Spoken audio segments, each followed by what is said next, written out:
او چې کومي مضمون دی نو بس هغه سبق به وکړي یا بعد ووځي او دی به وایي چې بس ما کار وکړ. نه، معاشره کې چې څومره زیاتې برایۍ دي او دا اوس دا مونږ چې کوم دور کې ژوند کوو چې د انټرنیټ دور دی، د اے آی دور دی، نو په دې دور کې په والدینو باندې هم ډېر زیات ریسپانسبلیټیز دي، ذمهوارۍ دي، او په استادانو باندې هم. نو دا زمونږ نوی نسل اوس زمونږ په لاس کې دی، د استادانو په لاس کې او د خپلو والدینو په لاس کې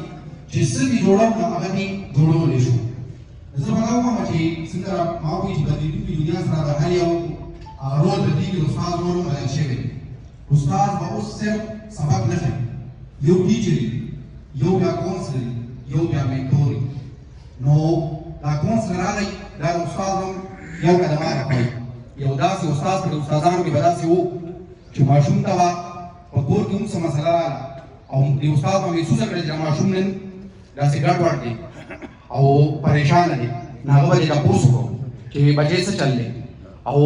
د دوی نه به چې ځان په پته پوهېږه چې څه مسله ده ورته، نو مشوره به یې ورله ورکړه او لاره به یې ورته وښوله، هغه به یې د هغې مسلې نه وباسه. دا هغه کونسلر دی، چارهګر ورته وایي، چې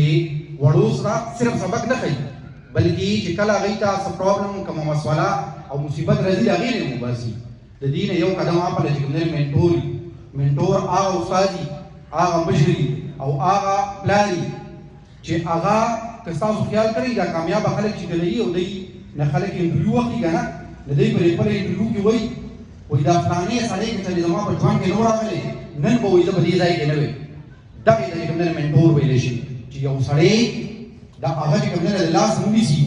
او یو داسې مقام ته چې کوم دی ورسوي هغه چې هغه بیا په کامیابه خلکو کې شمارېږي. نو د استاد په حیث باندې په مونږ ټولو باندې نن دا ذمهوارۍ دي چې لکه اوس راته انور صاحب وایي چې زما نه دا خبره پاتې شوه ته په دې باندې دا خبره وکړه چې د موبایل دور دی، دا ماشومان چې په کور کې څنګه موبایل استعمالوي، نو په دې باندې هم